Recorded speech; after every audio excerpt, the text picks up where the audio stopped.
Live everywhere. Daily Co's Radio on netrootsradio.com presents David Waldman. Kagro in the Morning Show.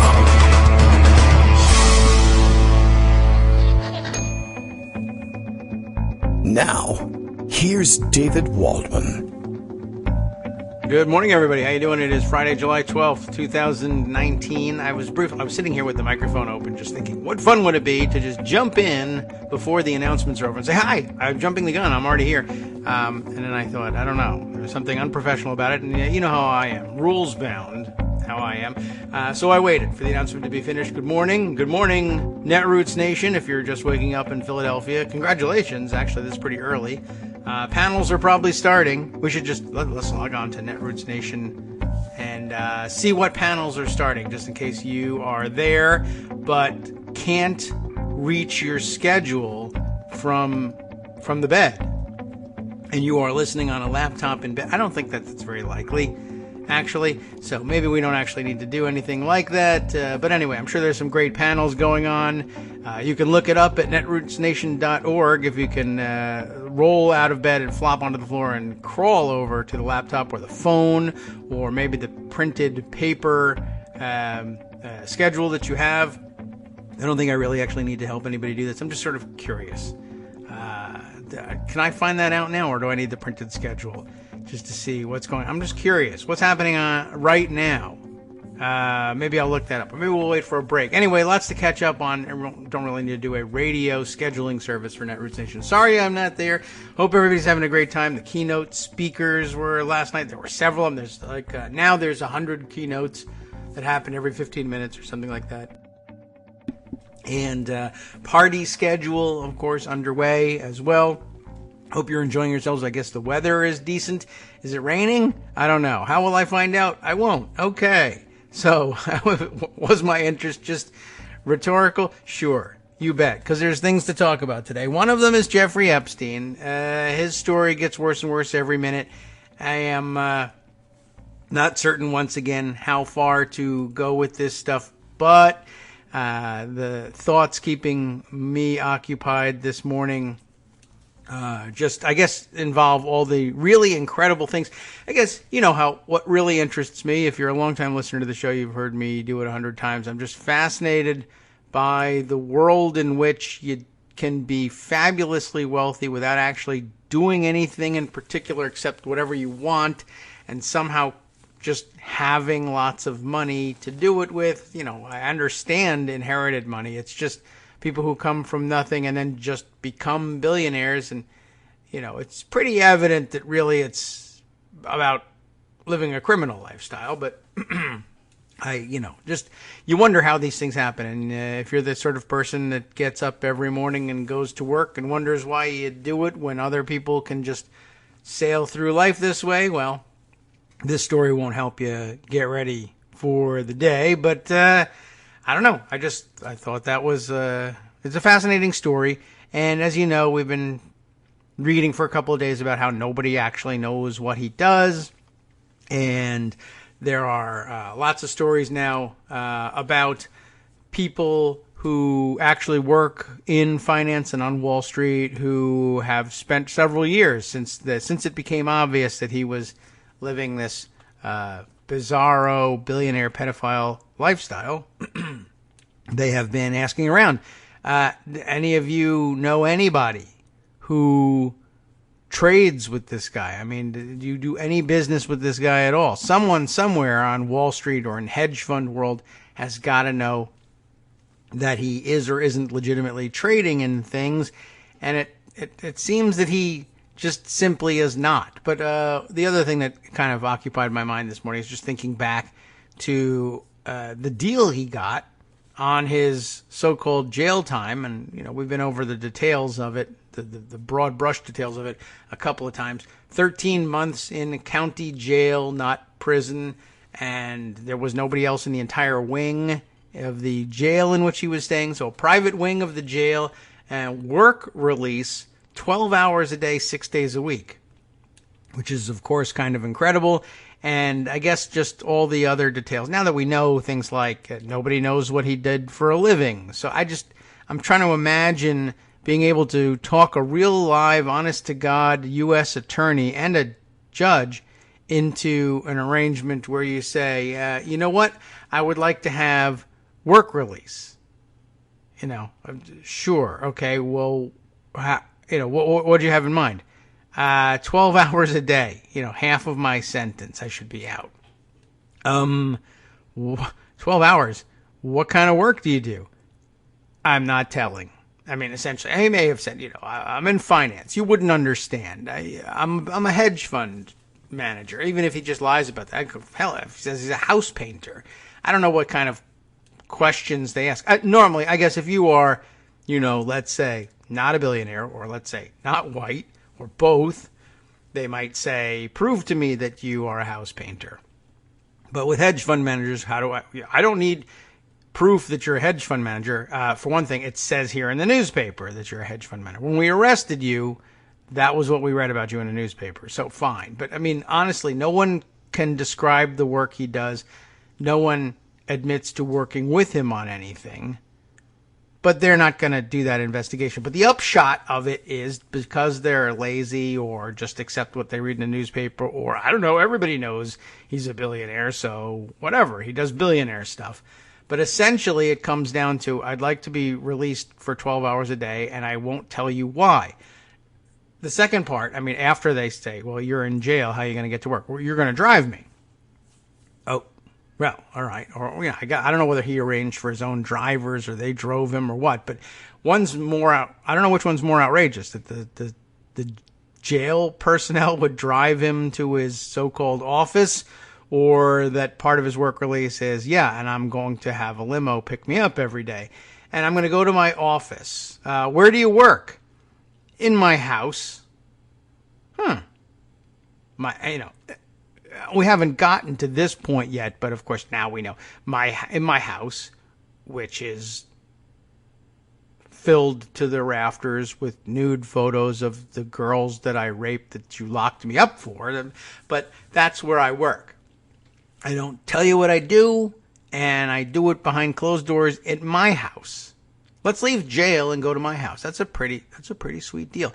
I mean, I don't think anybody's entitled to work release. And I'm curious, what are the calculus? What's the normal calculus for a normal inmate on making decisions about work release? Does the state or the federal government have an interest in this person continuing to work? Is it rehabilitative? Anything like that? Imagine, by the way, what do you do for a living?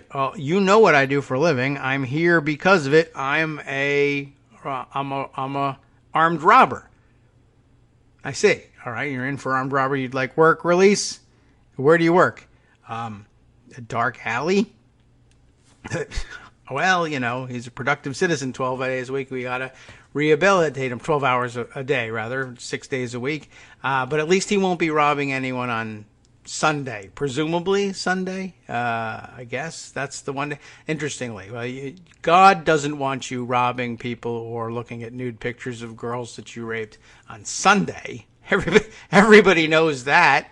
You're not allowed out for that. So I don't know. I mean, the whole thing is unbelievable, but there's so much. Well, what are we going to do? We talk about this all the time, the presumptions people make. That guy has a tie. He's correct. Or he belongs on television. He should be telling me tax cuts pay for themselves. And this guy is a billionaire hedge funder. Interestingly, he's known for not wearing suits. Yes, right. Well, I mean, a billionaire hedge funder would dress comfortably. However, he's eccentric. Those are the guys who become billionaire hedge funders. You may have a point there. He's well coiffed. I don't know what to tell you. I mean, and I guess we're testing every single bit of that hypothesis, right? And we have one guy who always wears a suit but can't wear it right, and his hair is ridiculous, and everybody's like, it says in the newspaper he's a billionaire business genius. So I guess it's sort of a mass psychosis. I don't know. I just find the whole thing a little bit, weird. In the meantime, by the way, just picked up this article because it was accompanied with a photo of the strangely peanut-headed Alexander Acosta. This is from The Hill, but they are actually covering a New York Times editorial. Maybe we'll just go read that. But here's the story of what they're making of the NYT, New York Times editorial. The headline is, New York Times, don't make Acosta a political martyr. This is really stretching things here. Did anybody? I didn't see anybody talking about or complaining about this editorial. I'm just kind of surprised, let's say, by that. The New York Times editorial board on Thursday, so that's yesterday. You had time. If you are a subscriber, you would have found it.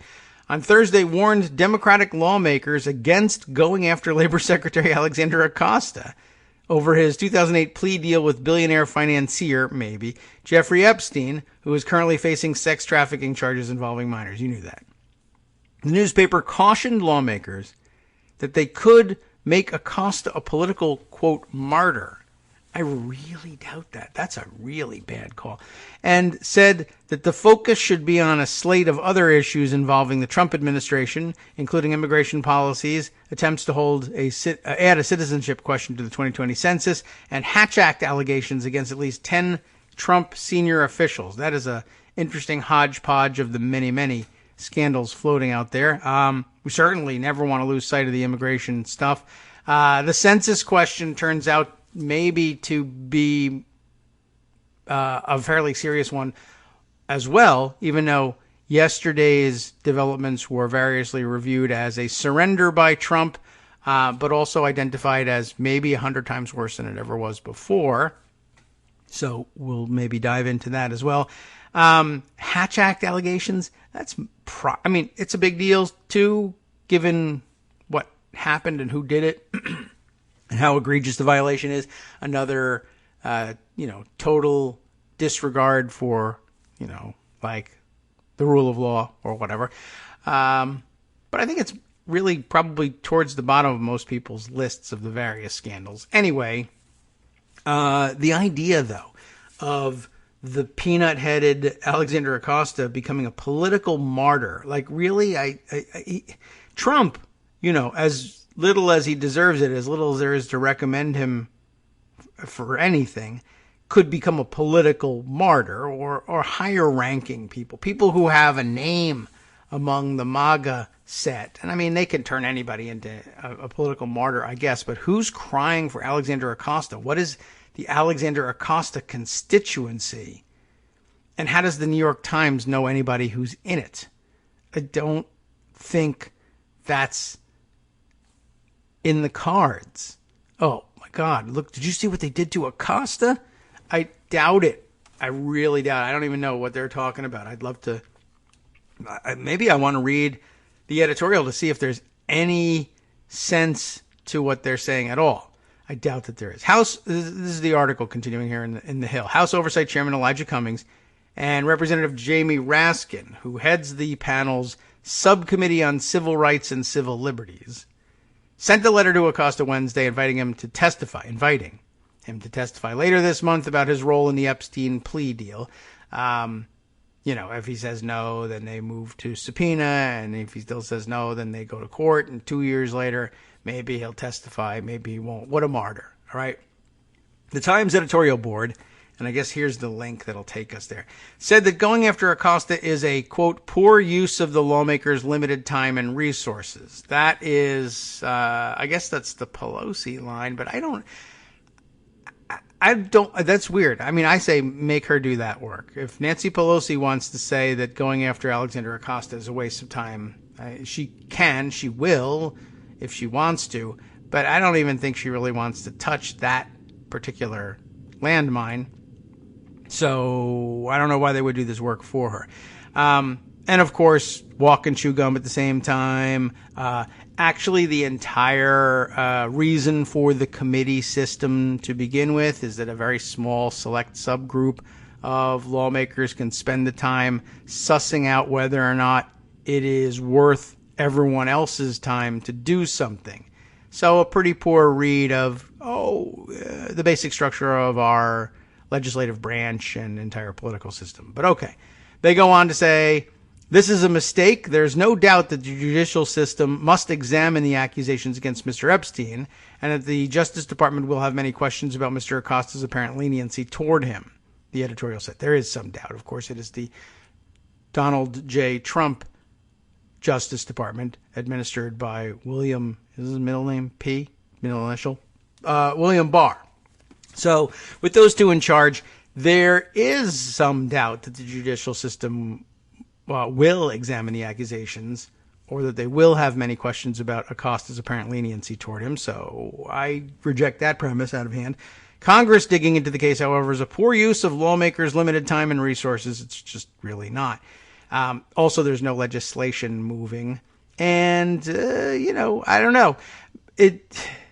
Well, I mean, you could set your judgment up against the chairman of the Subcommittee on Civil Rights and Civil Liberties if you want to. But in most cases, most people would say, who has a better idea of what the work capacity of the Subcommittee on Civil Rights and Civil Liberties is, do you think? Would that be the New York Times editorial board? It's a good bet if the other side of the equation is a farm animal, or me, really. Why not?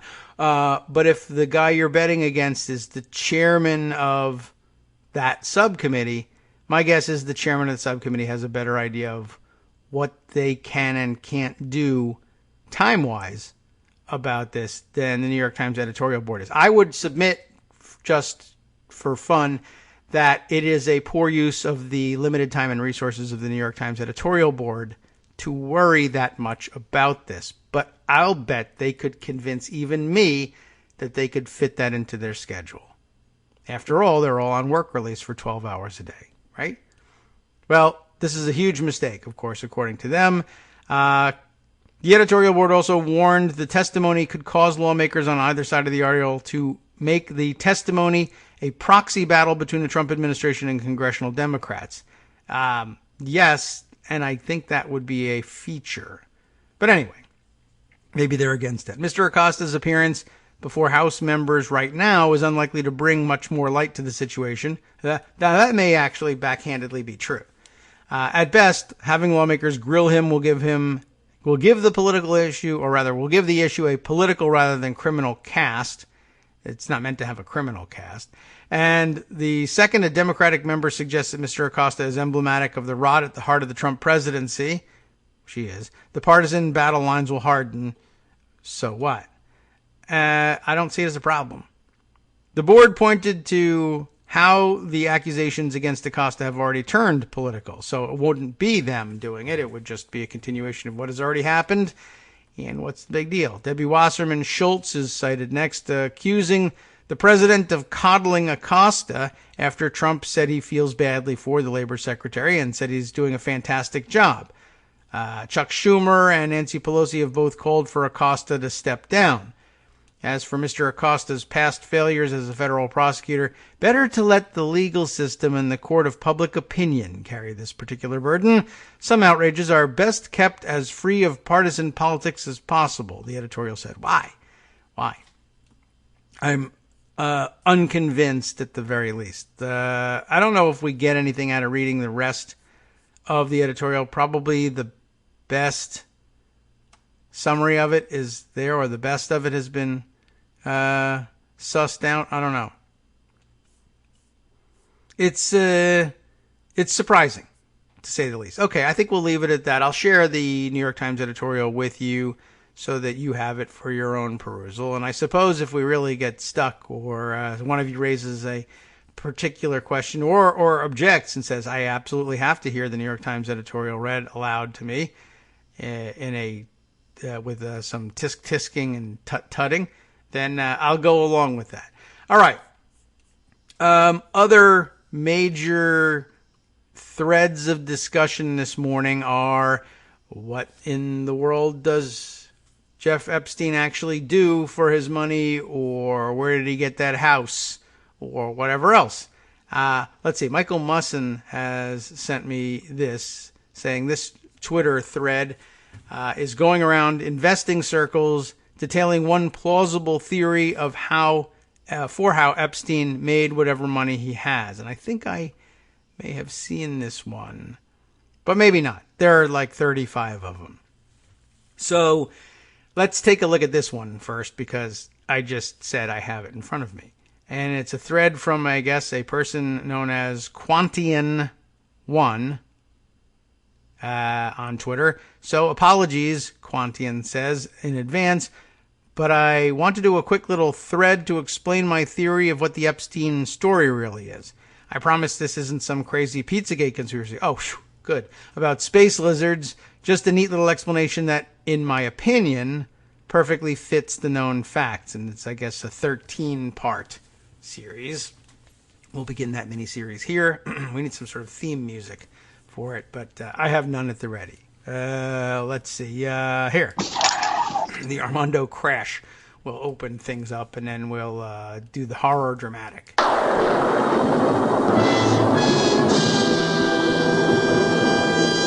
All right, ready? Number 1 out of the 13. Let's take as our starting points 2 givens. Well, okay, there's a third one here, but he's kidding. You are a committed, unrepentant pedophile. B, because of your old job in private banking, you are very connected to lots of very, very wealthy people. Will also assume a goal. This is number 3 here, which he labels Z, A-B-Z. You want to become very rich. That's pretty much a given for people who have jobs in private banking. I will remind you, though, about point B, is because of his old job in private banking, very connected to lots of very, very wealthy people. There was the Dalton School background as well. But his background in private banking is actually minimal. He only spent 4 years at Bear Stearns, and I don't know how long he stayed in it, but his first job was as a junior assistant to a floor trader at the American Stock Exchange. That's not even private banking. So I don't know how connected, but maybe you can get real connected. 2 out of 13 here. The obvious route is, well, obvious. You could just be a pimp offering underage prostitute service to very rich people. This has 2 problems. You're very disposable, see the DC madam, and it's not super lucrative. You can't charge millions of dollars up front. Next, the second level, though, follows instantly. You don't need to charge up front. Just get them to have underage sex and then blackmail them afterwards for hush money. Better return on investment, but you're still a liability, and producing and receiving big bribe money raises big questions. So what do you do? Well, the second idea has some merits. First, you need to recruit people in, have lots of massive parties at your spacious home, check. Invite top academics, artists, politicians to encourage people to come there, check. And supply lots of young women, check. Problems with the theory here is it is not until late in the game that he has this spacious home, by the way. I need a timeline, a chronology of when he comes into possession of these various properties. But, I mean, for a long time, he's just out there just saying he handles only billionaires, and there aren't any billionaires, like, in the country, and there are none that are his clients, and nobody knows what he's doing, and he's getting caught stealing treasury checks out of people's mailboxes. So my big mystery is, how does he survive from 1980 to 1990, essentially? He still doesn't have any of these properties. And even Les Wexner, who ends up becoming his patron, isn't yet a client and doesn't yet have that much money. So big question marks still remain. But okay, it's an idea. Number 5 here. You don't even have to do anything, and most people invited might even be totally unaware of the real purpose of the parties. But sooner or later, some billionaire will get handsy. She'll escort him to a room with a hidden camera. Things happen morning after you strike. Still, I don't know. I mean, I guess people are secretive. Nobody goes to the police in all this time, I guess. But they're having a good time. I think it's a little more sophisticated than I'll expose you, and if you don't give me a bunch of money, it's, didn't you have a great time? Wouldn't you like to continue having a great time? So it may be that they're just working with honey rather than vinegar. That's not a major difference. Next up, you inform him she was really 15, but you offer him a nice, neat way to buy your silence, a large allocation to your hedge fund, which charges 220. Check. I don't know what 220 is, but I guess that's supposed to be the way of expressing the flat fee, which I understand we are supposed to know was a 0.5% of the value of the account, flat fee across the board. Maybe that's another way of saying it. To ensure nobody else asks questions, you also take the extraordinary step of demanding power of attorney. Check. That seems like an unlikely thing to have someone turn over to a blackmailer, but all right. The fund is offshore in a tax haven. Check. And nobody will see the client list. Check. Those things happened.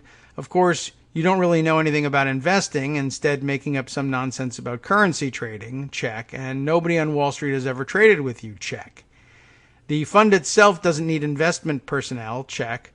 Only some back office people to process the wires. Check. You don't want money from non-pedophiles, or they'll notice you've just put it in an S&P 500 fund, so you reject all incoming inquiries. Check.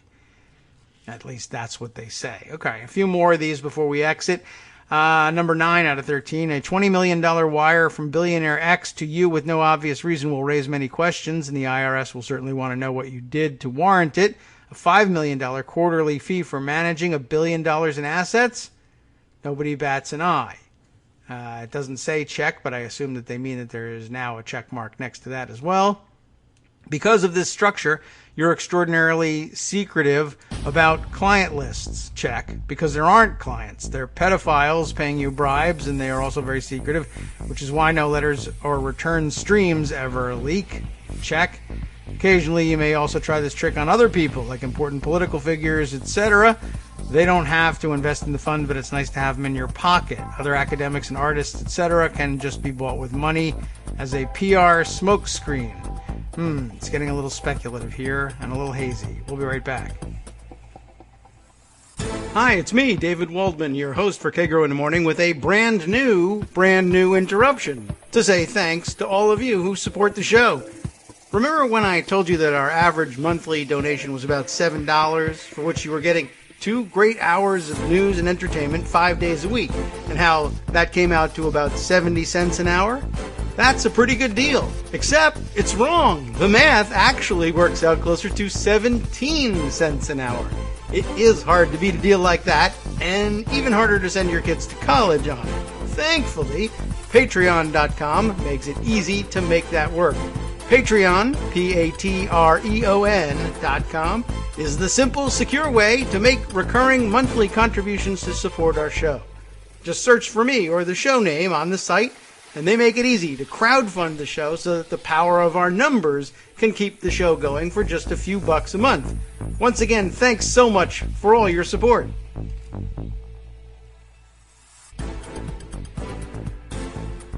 Welcome back now to the Kagro in the Morning Show here on Netroots Radio. Let us continue on for the time being. There's not that much more to it. But I don't know. I had questions from the outset, and this is beginning to fall apart for me. Like, okay, also assume that you can just, instead of trading access to sex with academics, artists, politicians, etc., you can just buy them with money as a PR smokescreen. And I guess you can, and it's not difficult. And I actually, now that I'm thinking it through, now that I'm saying it out loud, I think this part can be saved, and maybe it doesn't need to be saved. Maybe this is what he meant from the beginning. But the idea of using a significant portion of the money that you take in, actually not even all that significant a portion of what's rumored to have been taken in, I guess. But you can use some significant amount of money to pretend you're a philanthropist and hand out money to academics, artists, etc., who will then spend their time either handing out money, or you could, just have intellectual conversations with them at a sprawling mansion in New Mexico or what have you, and impress them with your intelligence. And then they're the sort of person that, they'll go to the press on your behalf. Maybe it's a big assumption, really, though, that if you're going to talk to a theoretical physicist about, that sort of otherworldly academic topic, that they will pick up the phone when the newspapers run a story that you're actually running an international pedophilia ring. Not all theoretical physicists will just instinctively pick up the phone and call and say, no. You don't understand. He's a brilliant theoretical physicist. We have these deep discussions all the time. He can't also be a pedophile because intelligence. And I want to put my name to that. It's not clear that there isn't, I don't know. But it's a decent gamble, and it's likely that lots of upstanding society figures from whom you compartmentalize your pedophilia will say, I never saw anything like that. But, there's also an equal chance that people will, not pick up the phone, or they'll get called by reporters, and reporters will ask them about that, and they'll say, I don't know, man. I mean, we had some brilliant conversations about theoretical physics, but that's all we did. I don't know anything about the rest of this stuff. It's entirely possible that in the rest of his life, which I never observed in any capacity, he's everything you say. So, that's a lot of time and energy and money wasted for nothing. I think you would have to have a better guarantee than that. Anyway, that's not such a big deal. The last two entries here in the thing are, and of course, the scam can be kept going as long as people are willing to pay, which is forever. If you're ever caught, just lean on some of your other friends in government to lean on the prosecutor to get you a sweetheart deal. There's almost zero risk. There's an enormous risk, of course, but he did happen to make that part work, it seems, with Alexandra Acosta. So, okay, don't ask any questions about it, New York Times says. And the last piece of the puzzle is the evidence. You'd want it somewhere remote but accessible, a place the U.S. can't touch, but you have an excuse to visit all the time to update. Remember that offshore fund. And then that's it. I'm sorry. I bet there's a very interesting safe deposit box there. I'm not sure. Looks like he kept it in a safe in his house, which is pretty amazing. Then he goes on to say, 2 small points of clarification. One, this scheme works just as well if the billionaires are in on it from the get-go as a way to buy sex. I assumed that was obvious, but I guess not. And 2, there is no need to invoke the mafia /Russia /Mossad /CIA, etc. That's just needlessly overfitting, except for the part where he says, I belong to intelligence.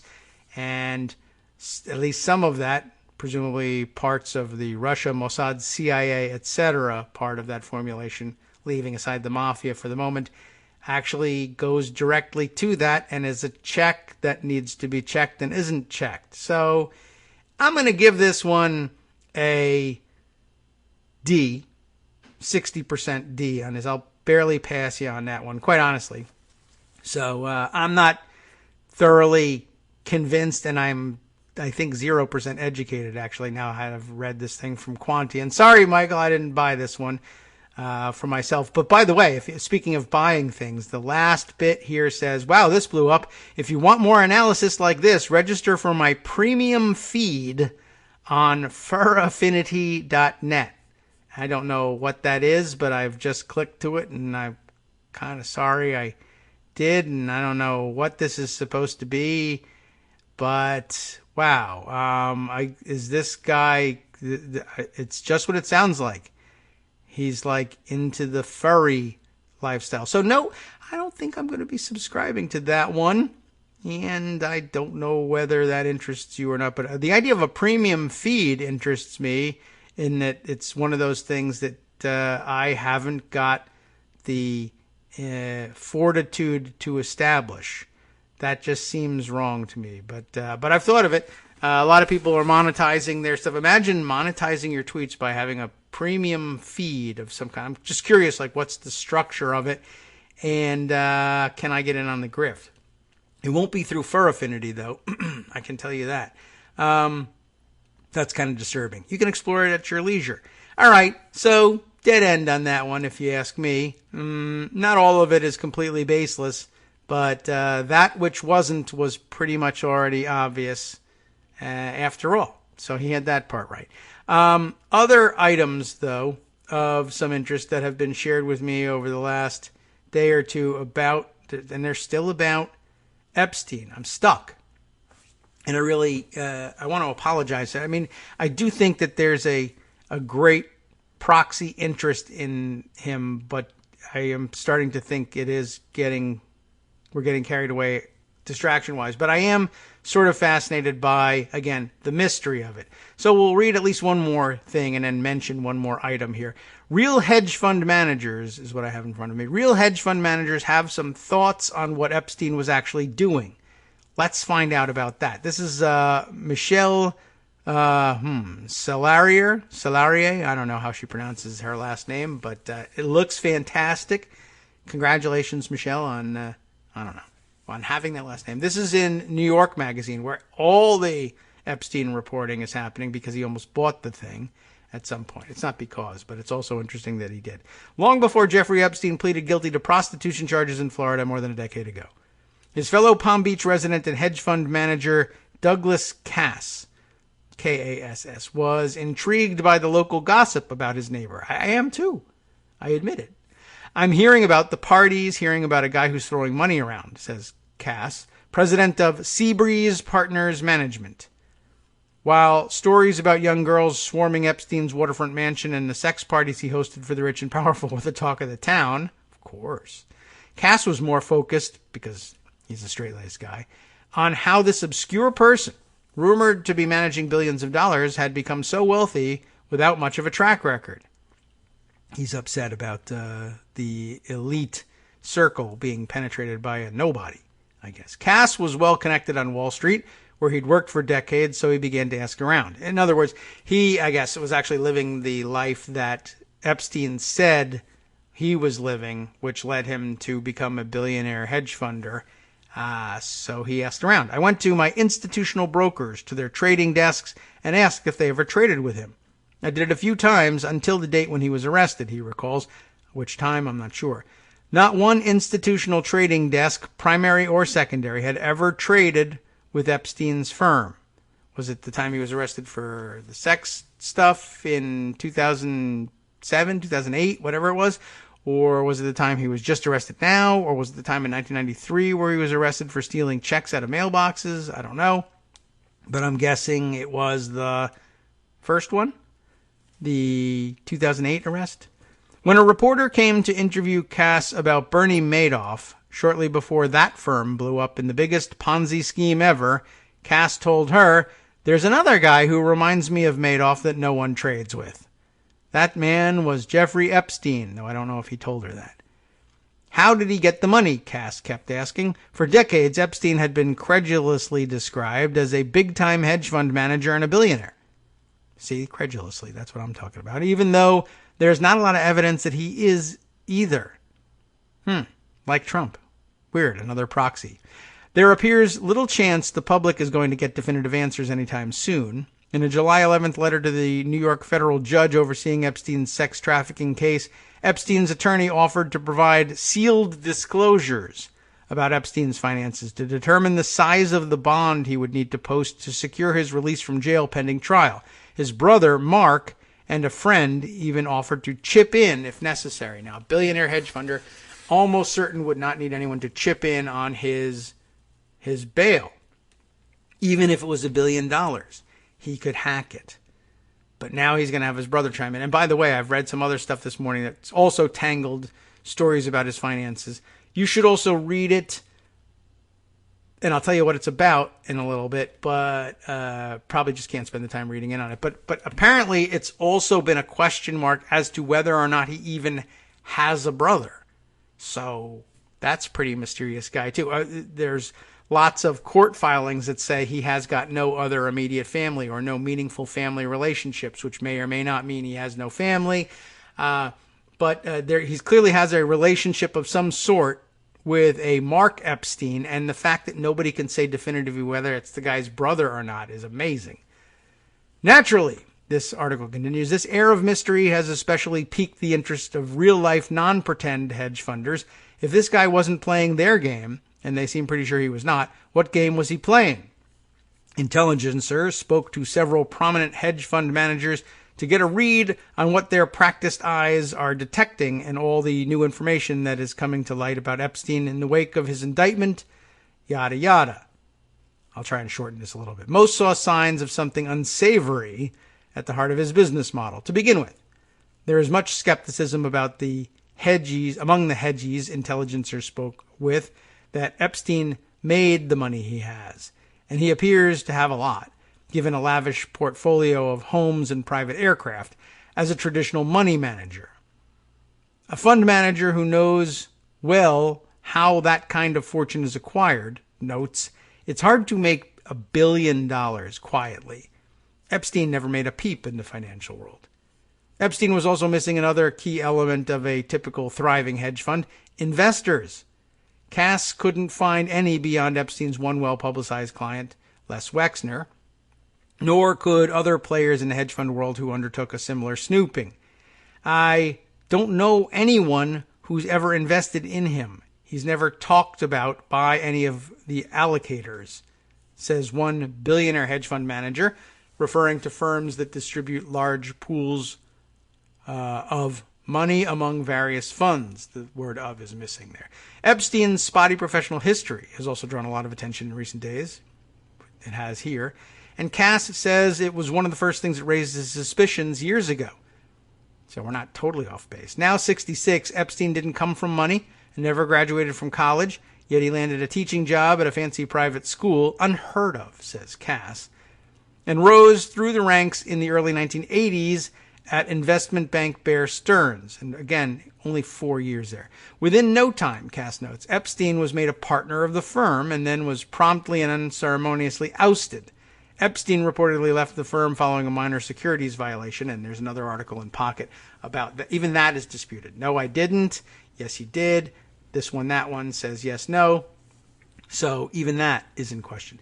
Despite this squishy work experience, as Cass puts it, at some point after his quick exit, Epstein launched his own hedge fund, J. Epstein and Company, later renamed Financial Trust Company. Along the way, he began peddling the improbable narrative that he was so selective he would only work with billionaires. Oddly, Epstein also claimed to do all the investing by himself, while his 150 employees all worked in the back office, which Cass says reminds him of Madoff's cover story. Though it now appears that Epstein had many fewer employees than he claimed, according to the New York Times, which says don't go after him through Acosta, but okay. Let's see. Times here says Thomas Volshow, a sociology professor at the College of Staten Island, the very prestigious, who has been researching a book, for a book on Mr. Epstein, which you can absolutely do from the College of Staten Island. You don't need to be from Harvard to do it. Recently obtained a 2002 disclosure form, which shows Epstein's financial trust had $88 million in contributions from shareholders. That's far from even the billion that even one shareholder would have put in. In a court filing that year, Mr. Epstein said his firm had about 20 employees, far fewer than the 150 reported at the time by New York Magazine, which sucks. I thought I'd throw that in there for fun. Given this puzzling set of data points, the hedge fund managers we spoke to leaned toward the theory that Epstein was running a blackmail scheme under the cover of a hedge fund. Well, that's where the furry guy came to, too. So, how such a scheme could hypothetically work has been laid out in detail in one thread of the anonymous Twitter feed of Quantian1. Well, okay, so we already know what's in there. This writer here, Michelle, says it's worth reading its entirety, which we did do, and I don't know that it really was. But in summary, it's a rough blueprint for how a devious, aspiring hedge fund manager, well, you know what it was. I think it's got plenty of holes. I hope they talk to somebody better than that. Cass and former hedge fund manager Whitney Tilson. That sounds like a hedge fund manager. My God, Whitney Tilson. Both emailed the thread around in investing circles, and both quickly discovered that their colleagues found it quite convincing. Amazing. Well, maybe I'm just wrong, but I found it not so convincing. This actually sounds very plausible. I will say this, giving them the benefit of the doubt, I think that they're saying, well, blackmail as opposed to investing is more plausible than investing as opposed to blackmail. But I don't know that you've built an accurate picture for me that convinces me, yeah, I could execute this plan. There's a very big X factor in this missing, which I can only attribute to amazing hypnotic powers that gets to how do you convince sophisticated investors, one after another, to give you huge chunks of money and power of attorney. That is not something I would consider giving away to somebody who is blackmailing. I mean, I guess the idea here is, will they have you so badly over a barrel that you would give them power of attorney? That's just, I give up forever. I have no hope of escaping. That's just nuts. I just can't buy that one. Anyway, he somehow cajoled these guys to invest, says Cass, speaking of a hypothetical blackmailed investor who gave Epstein their money to invest but managed to keep their names private. The fact that Epstein's fund is offshore in a tax haven based in the U.S. Virgin Islands and has a secret client list both add credence to the blackmail theory. Not really. I don't know. Should we skip? I don't know what to tell you. This isn't helping either. So I spoke to hedge fund guys, and they said, I read a guy on the internet who said he's probably blackmailing everybody. I know that. I figured as much. I just can't really put together anything other than, well, he's got a secret client list, and he's got a lot of photographs, and nobody else knows how he makes his money, and that's the only explanation I can think of. Sure, but I thought of that too. So, all right. Sorry, everybody. Wasted time on that front too. Maybe this is a sign. Just drop the Epstein thing. All right. Well, I'll try and make it brief then and point you to the various other things and let you read them for yourself if you have any further questions. Let's see. One interesting tidbit here, just in terms of the gross factor, reported by the Daily Beast. Epstein had his own lodge at Interlaken's prestigious arts camp for kids. I don't know anything about Interlaken, but from having skimmed the article, it appears to in fact be a famous and prestigious arts camp for kids. Epstein was a big donor at Interlaken, where his cabin was located near the junior girls' camp. What more do you need to know? The mother of a former student once accused him of trying to groom her 13-year-old, Kate Bricolet, or Bricolet. I don't know. All these Frankified last names floating around out there. She's the reporter on this one. The brief from the lead here: since Epstein's arrest, authorities have cast a spotlight on his massive wealth and many properties, including New York, Florida, New Mexico, Virgin Islands, and an apartment in France. That's a new one for us. But during the 1990s, Epstein apparently had another getaway at a Michigan cabin. There, he, was a donor to the revered Interlaken Center for the Arts, a fine arts boarding school and camp, and had bankrolled the Jeffrey Epstein Scholarship Lodge on its campus. Indeed, the Daily Beast has discovered that Epstein listed his rental lodge in his infamous Little Black Book, a veritable Rolodex of famous faces from Donald Trump to Dershowitz to Harvey Weinstein's brother, Bob, and even Courtney Love. The address book contained the names of a pair of students who had attended Interlaken. That's not so super strong, but okay. Besides the words Michigan Home and Epstein Lodge in the Little Black Book were the P.O. box and address for Interlaken, along with 3 area phone numbers. And in August 1998, Epstein and his alleged madam, British socialite Ghislaine Maxwell, took a 5-day jaunt to Traverse City, Michigan, which is a short drive from the school, along with 2 other passengers, according to flight records. The Academy and Summer Camp, a gem in the quiet woods of northern Michigan, is known for churning out world-famous talent. Did you know that? Interlaken's star-studded alumni include musicians like Jewel, who I've heard of, Josh Groban, whose name rings a bell, but I don't know anything about him, and Nora Jones, who I definitely know who that is. You know, not a huge fan, but I know her. Comedian Maria Bamford, blank, Breaking Bad creator Vince Gilligan, I know of Breaking Bad, and actors Terry Crews and Felicity Huffman. Felicity Huffman, the one that was just busted in the other bribery thing, the other major scandal from among the circle of the rich and famous. What a life. Epstein also counted himself as an alumnus. Apparently, he attended Interlaken's National Music Camp in 1967. His course of study, I think this gets us to another area of inquiry for him. His course of study was bassoon/orchestra/radio, according to the vice president in strategic communications and engagement for Interlochen. Can you believe they even have one? It's an arts camp. Okay. But it's artsy-fartsy and got rich people, so it's got a president, a vice president of strategic communications and engagement. Whatever. Anyway, I guess the part they'll want you to hear is that he's no longer a donor. His last gift to the school was in 2003, and after they learned about his conviction, they discontinued contact with him and removed all donor recognition with his name. So that's good. Then on to the story of the two kids, and at least the one the parent goes on record saying she thought he was trying to groom her, and gets to a pattern of his behavior, which apparently includes, I think, targeting young girls who've lost their fathers recently, which makes sense in, the evil genius sort of way.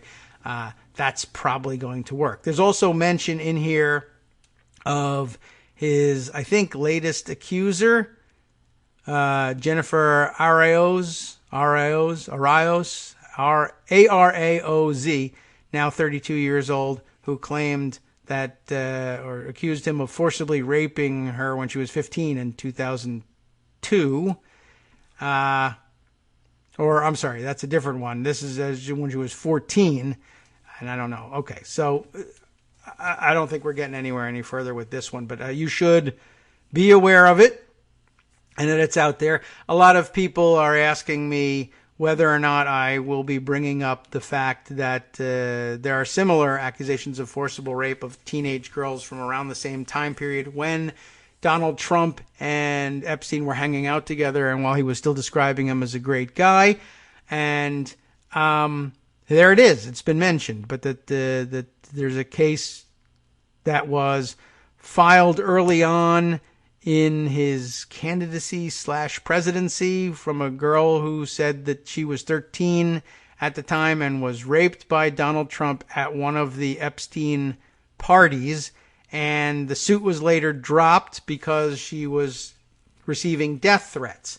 I don't know what to do with that one. There it is. It's mentioned. I think everybody kind of knows about that one who's into this story. So I don't feel like I have anything to add to it. And there are no more new details. All I can tell you is it's just one of those things that is out there and that the world either blinks at and moves on and says, that's Donald Trump for you, or there's nothing we can do to learn anything more about it. She's not going to press those charges because she's having death threats lodged against her. And also that's entirely believable because it's happening to people who just are mildly critical of Donald Trump. They get death threats too. So that's sort of the expected outcome of a case like that, to be quite honest. And I don't know what to tell you about that one. I don't have anything to add to it. I'm not hiding from it. I don't deny it for him. And I don't let him hide behind, the evidence hasn't yet shown it, and we all have to say allegedly. I mean, I pretty regularly tweet the only way I guess you can approach it legally at all. I pretty regularly tweet that photo of the, former Tarrant County, Texas Republican chair who loved to stand around on street corners with the big sign that said Donald Trump is a child rapist. So all I can tell you is I'm doing my bit for keeping the story alive, but I don't have anything to add to it here. All right. Moving along here, I guess maybe we'll wrap up the Epstein portion of our lives, I hope, with Washington Post opinion piece, What Jeffrey Epstein's Crimes Say About Our Era. Then we can feel like we've made some sort of societal contribution by reading the work of Helene Olin here, who writes, when guessing how our current age of wealth excess might come to an end, I highly doubt anyone predicted scandal involving sex abuse of children. I don't know. But the Jeffrey Epstein scandal is something, I predict, that will come to be viewed in future years as one of the defining events that brings our age of excess to a close. Hope so. Chris Hayes is always hoping so with his Twilight of the Elites book. It's a scandal people will study in the next century, the way we learn about Marie Antoinette's play acting at poverty on her faux farm when studying pre-revolutionary France. I don't, but you probably do. Or think immediately about Rasputin when discussing the end of the Russian monarchy. It's not because the Epstein scandal is grotesquely salacious, though it certainly is that, nor is it that if it offers up mystery upon mystery, though that factors as well. There's a lot of editing errors here. Sorry, folks. Nor is it just his connections and associations with power brokers in both political parties. It's all of that, but there is more. The major lie of the age of wealth inequality is that the moneyed are somehow better than the rest of us day-to-day working schlubs. I feel that. The aristocracy of pre-war Europe had their bloodlines. Our latter-day meritocratic aristocrats, we are told, possess the modern equivalent, which is extraordinary intelligence. And he may have that, actually. The slothful working class are slaves to short-term pleasure. The rich, on the other hand, are disciplined. They wake up early, and they refuse to live beyond their means. That is a myth, isn't it? This is a lie. The Epstein scandal proves it. Epstein was depicted as a financial genius, despite the fact that almost no one saw him laboring at his supposed trade. And by the way, that was by design. He closed the door on the prison guards, if they were even there. Instead, what is this? Louche, L-O-U-C-H-E. I don't even know what, that's a new one for me. Learn something new every day. Epstein appeared to enjoy endless time devoted to his chosen pursuit, preying on young women for sex, many of them under the legal age of consent. He did this while flying on his private jet or residing on one of his many properties, descriptions of which read like semi-forgotten sets from Eyes Wide Shut. You could just skip that hyperbole, but okay. According to the New York Times, his New York City townhome, for instance, featured photos of celebrities and political power brokers, a chandelier with a true-to-life size female doll hanging down from it, as well as a security camera system, which is to be expected, quite honestly. When the authorities finally came calling back in the mid-aughts, Epstein was apparently able to use his wealth and many, many powerful connections to get a sweetheart of a jail sentence, with an apparent assist from U.S. Attorney for Miami, Alexander Acosta, now, of course, the Labor Secretary, which the New York Times says, not a big deal.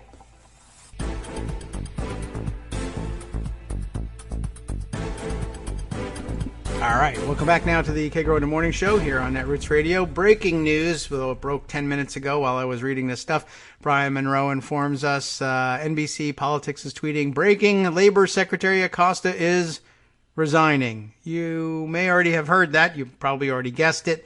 I think yesterday when we heard that there was no chance whatsoever that this was going to happen, we guessed that it was going to happen. Of course, in the end, it's not worth that much. His resignation doesn't change much, and we're also going to get someone just as terrible, of course, and it doesn't get us any closer to what really happened here. And the big offender is, of course, Epstein and everyone around him. So it's not a great scalp. But, you know, it's better than him not resigning. I guess we'll say that. I will say this. Also, I got a note here, and I'm answering it from Michael Musson, just saying, for the record, I didn't know what to make of that Quantian thread either, but I thought, you know, it's in the news. And you read it right, Michael. I mean, I'm reading everything I can get my hands on Epstein and wasting everybody's time doing it. No problem. You know, I how many dead end articles do I end up picking up and reading and then saying, that really wasn't worth much after all, was it? And it wasn't. Or sometimes I read them and I only get halfway through them. And then I tell you to read them on your weekend and they end up not really establishing much. What can you do? You're just trying to contribute. That's fine. I appreciate it. Don't worry about it for certain. And we wouldn't have anything to do on this show if people weren't sending their suggestions all the time. We wing it on this show, and if at any point people felt uncomfortable suggesting things to read, the show wouldn't be what it was. And people wouldn't like it as much. You found it interesting. You wanted it evaluated. We did it. No problem there. Please send more. Honestly. Okay. And he did. Here's an article about the Hoffenberg allegation. I think I have that one parked here too. That, too, is one that you should all probably take a look at some point. The guy who I mentioned yesterday, who I think I mentioned him yesterday. Who knows? I can't tell whether it was on the air or at home. But the former business partner of his who ended up spending 20 years in jail, who has an axe to grind because Epstein got away with it. He's the guy with which, the partnership with whom resulted in the conviction for stealing checks out of the mailboxes. All right? Okay. Let's see. We'll continue on with this Washington Post piece and skip a little bit of it here and get down to this point here. Let's see. Not many people thought that his conviction was socially disqualifying. Celebrities were still turning up at Epstein-hosted parties even after he was released from jail. The NYPD seemingly waived requirements that he check in, as supposed to according to law. Another kindness the department doesn't extend to the non-white or non-wealthy, and there are plenty of threads circulating about people who have personal experience representing those who never got away with such a thing. By way of proof, more than a few charities and nonprofits continued to line up at the trough for a chance at his money. Apparently not Interlochen, or so they say, anyway. The same way many were more than happy until recently to take reputation washing money from the Sackler family, whose actions helped set off the opioid epidemic. The Hewitt School, an independent Manhattan girls' school, took a $15,000 donation from Epstein less than 5 years ago. Yes, a girls' school. One shudders. All right, then there is the crime at the heart of the scandal. Americans like to believe that we protect our children, but thinking it doesn't make it so. And this is a more interesting point here. We live in a sexualized culture, one that relentlessly demeans women starting in their tween years. While no woman, young or old, is safe from this, it must be said that class distinctions apply here too.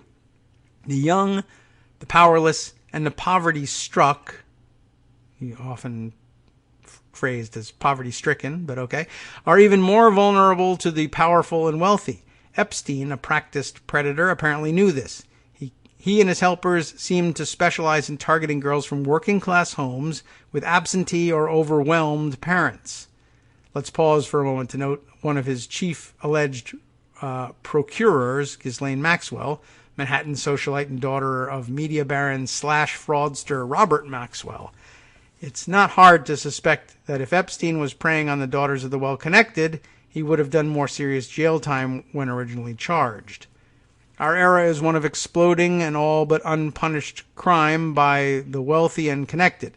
Millions of homeowners lost their homes to foreclosures due to rampant fraud among mortgage providers, but not one senior banking official spent even an hour in jail for the financial crisis. Women are treated not as equals but with contempt, potentially subjected to horrifying treatment in the workplace for the crime of wanting to earn a living and get ahead. The ongoing investigations into such characters as Trump, Paul Manafort, and Michael Cohen reveal few cared about cash laundering, tax fraud, and shady financial scams that targeted working-class people. All of this has come together in Jeffrey Epstein. The Epstein scandal blows holes through the foundational myths of our time, revealing them for the empty and sickening bromides used to justify obscene wealth and power and privilege that they really are. All true.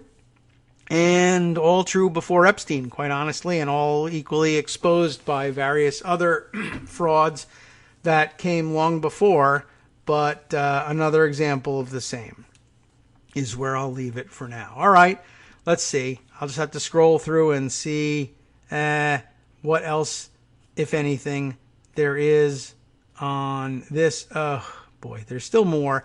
And let's start with this one, and I don't know if we have to read this all the way through, but I will point you to another. I guess this is a more famous internet thread person than Quantian One, variously described as more credible and as a fantasist and conspiracy theorist, John Schindler, depending on who you're talking to, who is pretty active out there on the internet, but he's pondering the question of this. It sure looks like Jeffrey Epstein was a spy, but whose? Does it look like he was, or does it look like he was BSing? I don't know. I guess the fact that he got away with telling, or at least Acosta to this point until his resignation, has gotten away with telling people that he was told that Epstein belonged to intelligence. Nobody has questioned it.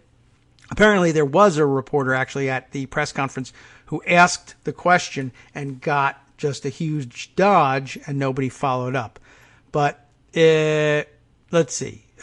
Schindler, who I forget what his Twitter handle is now that I think about it, but I've seen him before, and people have raised questions about whether he really knows what he's talking about or not. But anyway, he's just basically saying the claim has been made that he was connected to intelligence, and he's giving that credence, and why not, and trying to figure out for whom he might have been working and in what capacity. Let's see. A major hint was dropped this week. I'll skip down to this section by Vicky Ward. We read it. The intrepid investigative journalist who has tried to expose the ugly reality behind the Epstein facade longer than anyone. And by the way, I guess if you look at a story for long enough, you'll find out there circulating on the internet from otherwise credible, or at least not yet discredited, and left-leaning sources that maybe Vicky Ward isn't all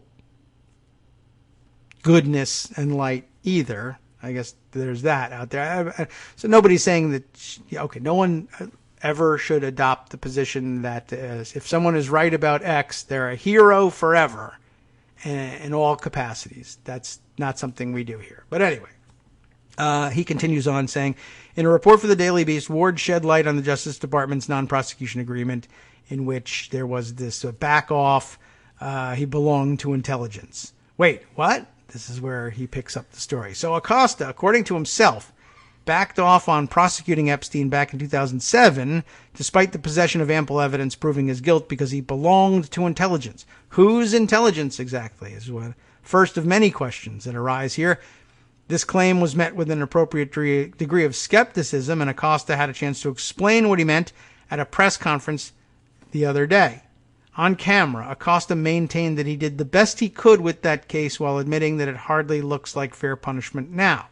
The intelligence issue came up, and Acosta's response was bizarre. Here it is. He punted on setting the record straight, instead proffering this strange word salad when asked about Ward's reporting. So I guess, let's see, is this linked to anything? Is the actual exchange here available for us? Yeah, so what's the question? Are they just going to show us the video? Yeah, so that's not helpful. Okay, so he's asked, so what's the deal with, belonged to intelligence? What's that about? The real issue here is the answer. So this is the verbatim quote from Acosta and his peanut head. So what's up with this intelligence thing? So there has been reporting, he says. There's been reporting to that effect. And let me say, there's been reporting to a lot of effects in this case, not just now, but over the years. And again, I would hesitate to take this reporting as fact. This was a case that was brought by our office. It was brought based on the facts. And I look at the reporting and others, and I can't address it directly because of our guidelines, but I can tell you that a lot of reporting is going down rabbit holes. That's the full answer. That's amazing. To anyone acquainted with our nation's capital, that's a non-denial denial of an epic kind, Schindler continues. Given the chance to refute Ward's report, specifically that the Epstein case involved intelligence matters, Acosta did nothing of the sort. Indeed, he functionally admitted that it's true. I don't know if that's the right conclusion, but that's not a denial, clearly. And it's garbage, is what it is. So what can we conclude at this point? It appears, Schindler writes, that Jeffrey Epstein was involved in intelligence work of some kind for someone. Why? I don't know. He said so. That's all I've got, but okay. And it probably wasn't American intelligence either. The U.S. intelligence community is lenient about the private habits of high-value agents or informants. That we've figured out, I think, in the past. But they won't countenance running sex trafficking rings for minors on American soil for years. While it's plausible that Epstein was sharing some information with the FBI, many criminals do so to buy themselves some insurance. It's implausible that he was mainly working for the Americans. That's his conclusion. By the way, yes, and I do have some reporting in pocket somewhere about what was this fantastic information he gave the FBI. And it was basically him complaining to the FBI about having lost $57 million or so in the 2008 financial collapse, and that he thought that someone had done something illegal and ought to be held liable for that. And I guess nothing ever came of it because, as we know, no one ever went to jail. And he was basically, so if that was what he traded for his lenient treatment, imagine that, right? Imagine getting caught in a sex trafficking ring and buying leniency by saying, I'm the victim of another crime here, and really somebody owes me $57 million. Well, that ain't going to work. Had to be something else. So, anyway, Schindler continues, who are the suspects? It seems awfully coincidental that Epstein's best pal and business partner for decades has been Ghislaine Maxwell. Why? Well, because he goes on to say that Robert Maxwell, the media mogul who died under mysterious circumstances in 1991, somehow adds to things, something of a Bond villain turned real life, Maxwell loved the limelight despite being a swindler and a spy. So he says. British counterintelligence assessed that Maxwell was working for the KGB, while pervasive allegations that he was working for Mossad are also equally plausible. Boy, oh boy.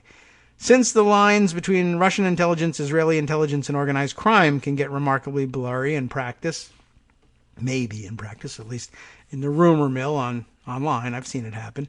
As I've explained previously, says Schindler, assessing whom Epstein's been working for may prove difficult to answer with any precision, but we have a suspect list to start asking questions. So it's basically stock stuff here. The Russians, the old Russians, the new Russians, the Mossad. Okay. All right. So, well, it's irresponsible not to speculate, so we've done it here. Okay. I think that's it. Maybe we have this, can use this as a transition piece. To what? I don't know. But this seemed well-timed as well. Different people, same story. Miami New Times reporting here under the headline, if I can move all the pop-ups out of the way, high-end Russian prostitute ringleaders busted inside, where? Miami's Trump Towers. Of course, where else would you put it? Jerry Ionelli and Meg O'Connor reporting this one last July in 2018. So I guess the timing isn't that suspect after all. It's just regular. But people brought it back to light because of this.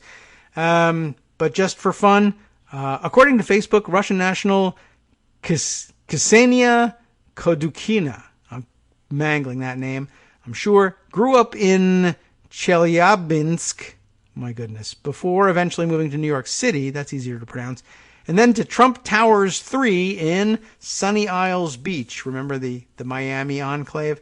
Here, she runs a salon service called Beauty by Kinesia in Hallandale Beach. Or maybe not.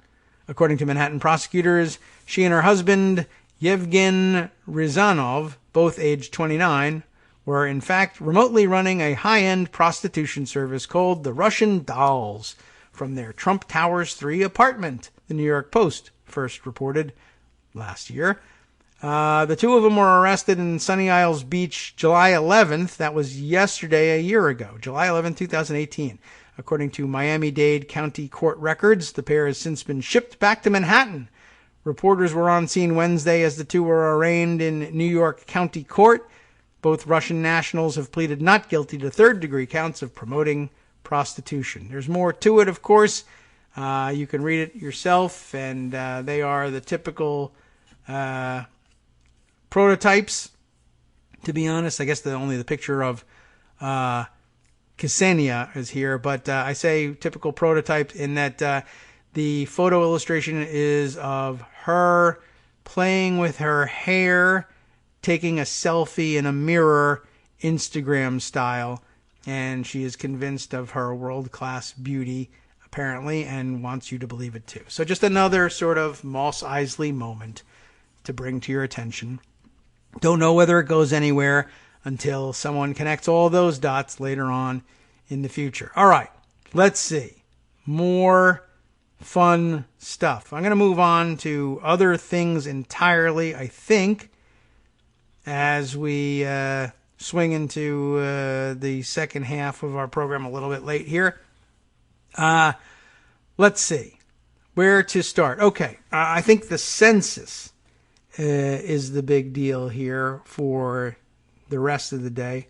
Although I will note one more item from Michael Musson saying one more Epstein detail that caught his eye. Financial transactions in recent years through Deutsche Bank, just like Trump. Okay, yes, that's true too. That also came up. Oh, and I did mention earlier that there was an opportunity for you on your own to comb through questions about his Epstein's real estate transactions. Let's see. I got this one also sent over to me. Let's see. Audrey Molsky sent me this one from Cranes, New York. Unraveling the web of Epstein's Manhattan real estate. This is the one that outlines the questions about whether or not Mark is really his brother and what their relationship is really all about. And it's convoluted and interesting background, but won't enlighten us in a way that makes sense today. It's just, like I said, good background. Although it is interesting to see that there are comments to the story afterwards of people defending Epstein on this, which is really interesting. I mean, it's relatively easy thing to do to defend him on the obscurity of his real estate, Manhattan real estate transactions. Although I did learn from this that apparently, you remember I told you the other day that the deed says that Epstein bought this mansion from Wexner, though he signed for it himself because he had power of attorney, for $10. Apparently a $10 thing, it's a thing, almost a term of art in Manhattan high-end real estate. It's claimed in this article here in Cranes that where is this one? Here, let me just find this here.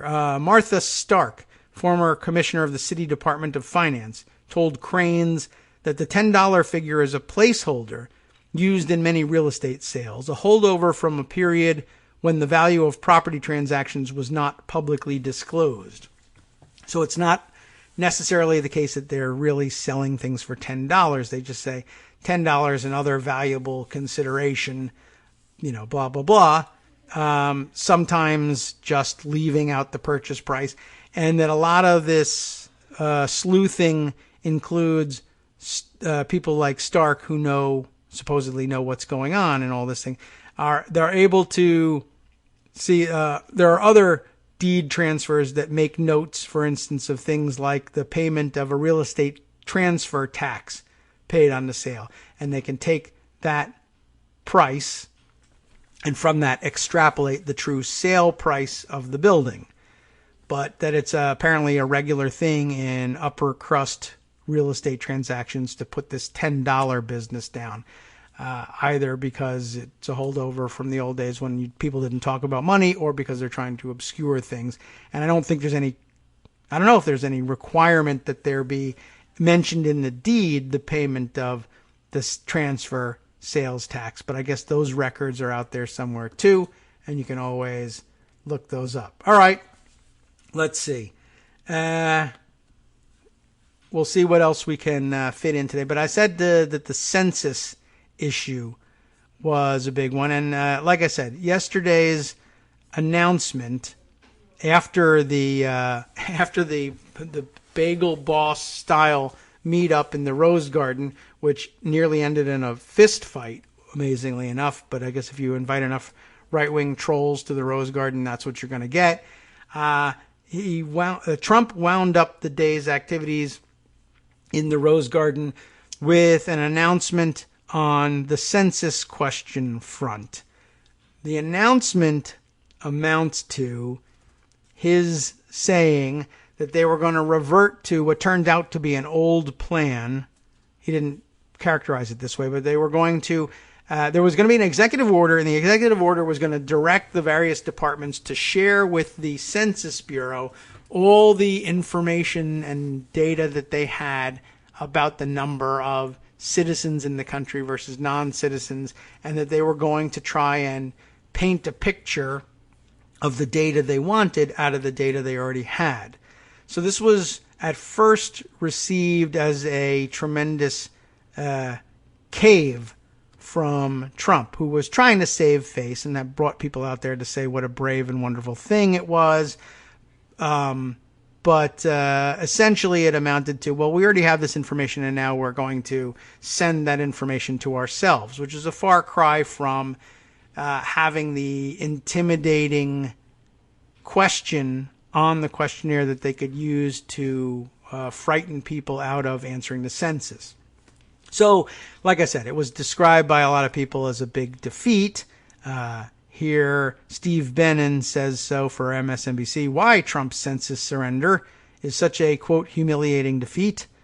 And his answer is that during yesterday's White House event in the Rose Garden, Bill Barr began his brief remarks by congratulating Trump on the new executive order on the census. It was an odd thing to hear. Presidents aren't usually congratulated after retreating in the face of failure.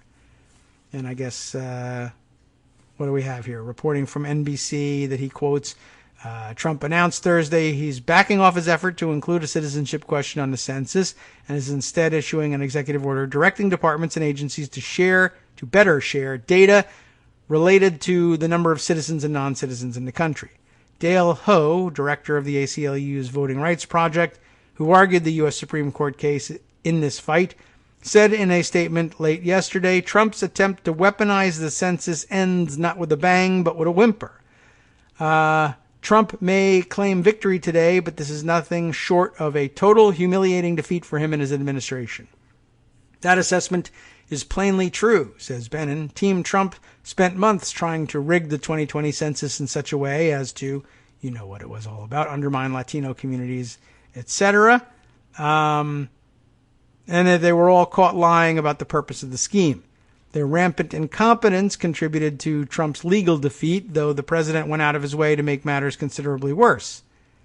After losing at the high court, the administration surrendered, only to unsurrender soon after when Trump reacted badly to unfavorable press coverage of his defeat. The White House spent several days scrambling, raising the prospect of the president possibly defying a Supreme Court ruling, only to have Trump surrender again yesterday afternoon. The Republicans specifically declared yesterday afternoon that he and his team were not backing down, which was amusing because the president was obviously backing down. For the right, there's probably a degree of frustration over the Trump administration's rampant incompetence. After all, if Wilbur Ross hadn't been caught lying about the purpose of the scheme, and if the White House could have managed to keep its story straight, the plan probably would have worked.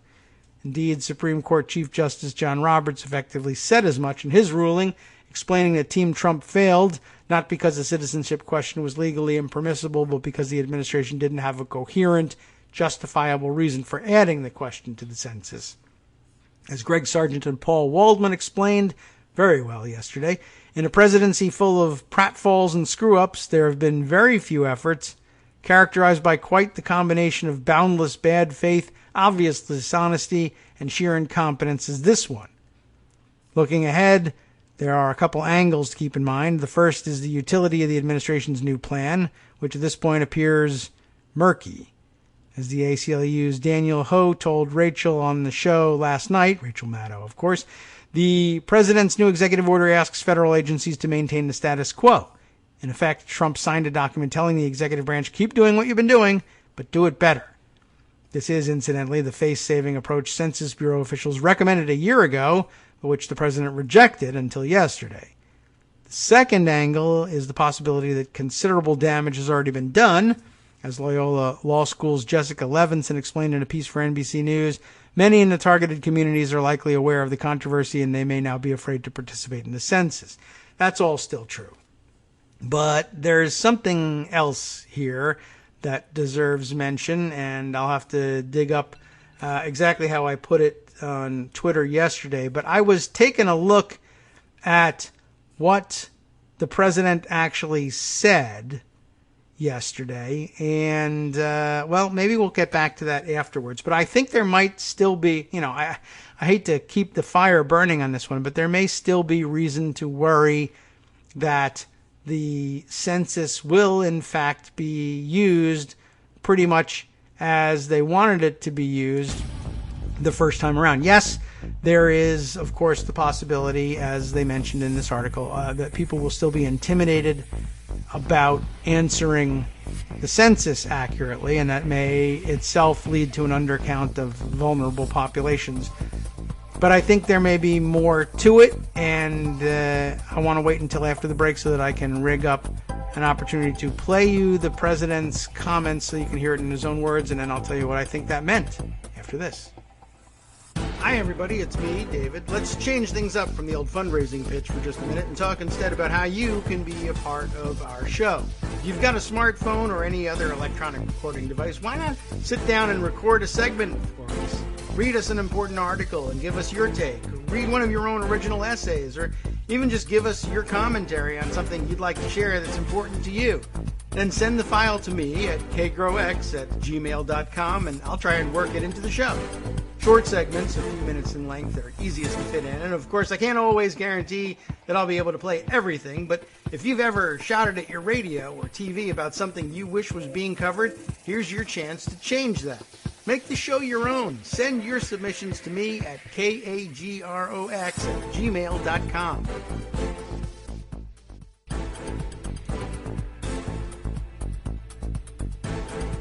Welcome back now to the Kagro in the Morning Show here on Netroots Radio. Just sort of checking in on everything else. But I wanted to grab for you the president's comments during this supposedly abject surrender.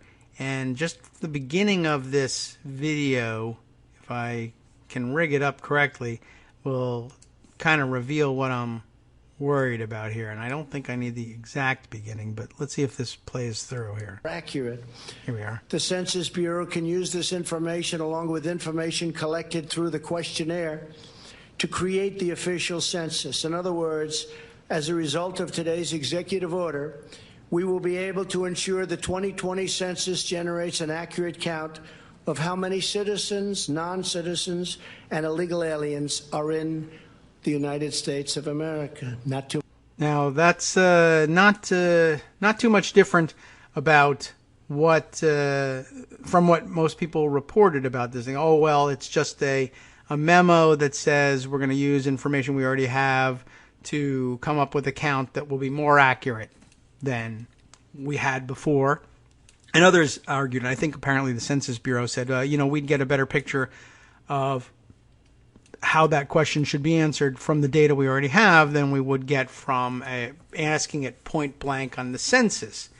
That's always been there, or it's been in our argument for about a year, apparently. So, but I was a little more concerned about what just got said there, right in the beginning part. The Census Bureau can use this information. This is the information that he is ordering, as the executive, that other departments share with the Census Bureau. The Census Bureau can use this information along with information collected through the questionnaire to create the official census.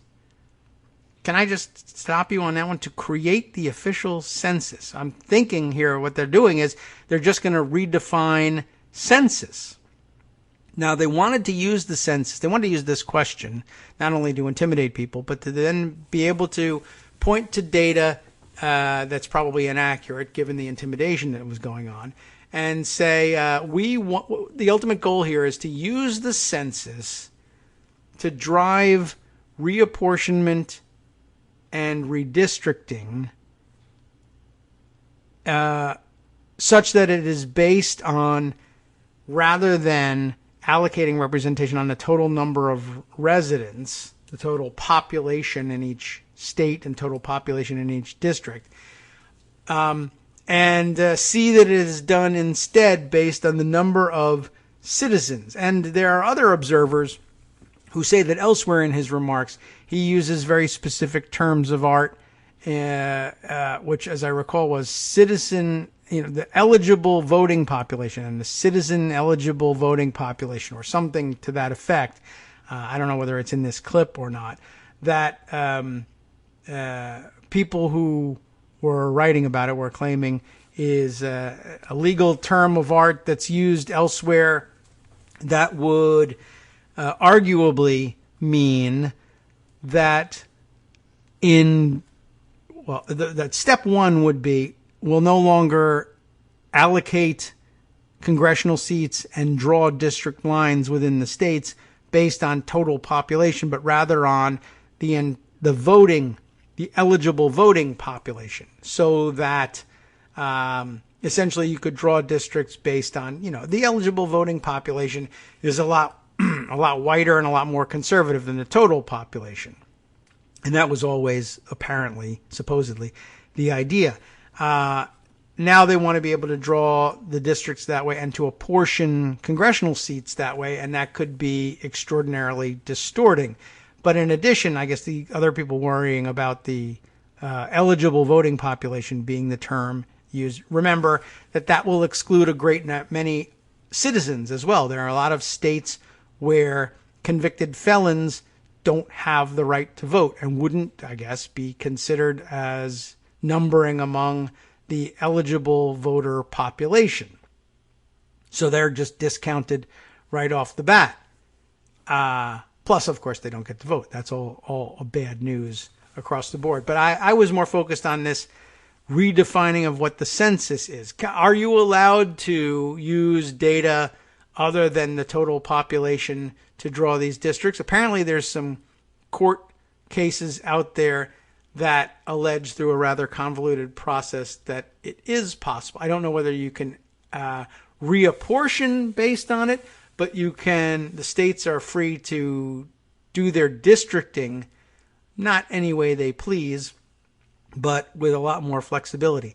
I was more concerned, though, that not only voting issues, but lots of things, allocation of appropriations and any number of things that the federal government does, lots of their federal government functions are driven by census data, and they were now going to redefine census to mean everything we find out about from our questionnaire and our parsing of the answers, but also some other stuff, some of which may or may not be accurate information.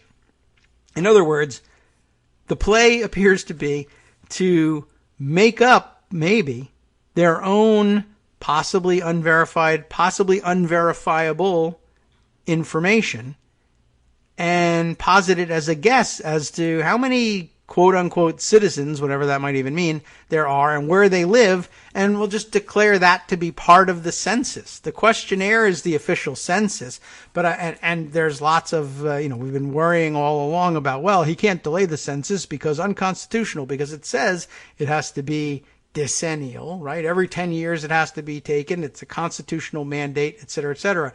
But I don't think there's been much fight to date about what is the meaning of the census.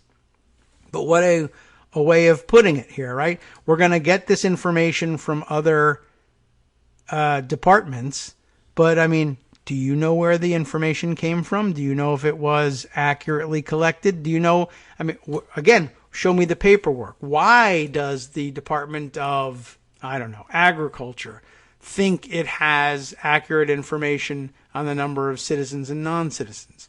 What if it doesn't, but they know that this executive order exists, and then now there's an opportunity to submit information that can purport to be part of the census? Listen again. Accurate. The Census Bureau can use this information along with information collected through the questionnaire to create the official census. So now the census is whatever we ask on the questionnaire plus whatever else departments offer up. And now we'll make it part of the official census. And I guess that's it. So is that troublesome? Does that worry anybody? I guess it should. Please be on the lookout for that. And no longer looks like necessarily such a humiliating defeat if in the end they can just say, I direct this department to send this information to that department and call it the official census. How do we know the department already had the information? Maybe it was just handed to them. Stephen Miller says, you know what? There's no citizens whatsoever in New York. That's my information. Send it to the Census Bureau. And now, by executive order, they can, include that as part of the official census. Maybe yes, maybe no. Don't know. Can't tell you. Okay, so I don't know. I'm not certain where that one goes, but I'm not ready to declare this thing over and done with just yet. I'm not celebrating any humiliating defeats just yet. On another front in the census issue, I found this tweet from ProPublica reporter Dara Lind saying, so hard to overstate how extremely over it the judges in the census case appear to be. She has grabbed the tweet of Hansi Lo Wang, NPR national correspondent, and I guess this correspondent covering the citizenship question case. This just in, U.S. District Judge Jesse Furman is allowing plaintiffs in the citizenship question cases in New York to go past the page limit. Not such a big deal, but it requires some permission to go past the page limit in the request for sanctions against the Trump administration. Now that sounds pretty good. They want to fully outline complicated and factual and procedural history. In other words, they're asking to get the Trump administration lawyers in legal trouble, which is where they belong, for lying all along about many things, including the supposed drop-dead date of July 1st to start printing the questionnaires. So that's good news. All right. Let's see. What else can we turn to that's will fit in our in our programming day here? There's an awful lot. I guess also on the census front, there is news here that the House Oversight Committee voted on Wednesday to hold Attorney General William Barr and Commerce Secretary Wilbur Ross in contempt of Congress. Oh no, look out. For withholding key documents about why the Trump administration added a controversial question about citizenship in the 2020 census. Resolution passed 24-15. Party lines, with the exception of Justin Amash, who voted for it. And the word is that next Tuesday or Wednesday, I guess, they would have a House floor vote, maybe, on the contempt citations. And then, well, you know what happens after that. It goes through the spin cycle, and maybe within 2 years, maybe not, we find out whether or not they are going to do anything about it. So again, we're in the ticklish situation of holding the Attorney General in contempt of Congress and asking the Attorney General to assign one of his U.S. attorneys to prosecute him for this contempt of Congress, which I guess isn't going to happen, but I don't know what to tell you. You got to go through this process to prove how corrupt they are, and then after that, once it's proven, we all know what's coming, you decide what to do about it. And unfortunately, every indication is that the decision will be not to do anything about it because reasons. Either the election, or they don't want to expose at some level exactly how fragile this whole stupid system we have really is. Okay, I hate to disappoint you. I'm going to turn here for a second to take a look at a tweet from Armando. Armando, are you at Netroots Nation? I don't even know whether you went up to Philadelphia to observe the goings-on or not, but I'm tagged in this one, so now I have to look at it. Is it something that we can easily transition to? He's asking me, the argument is about House rules?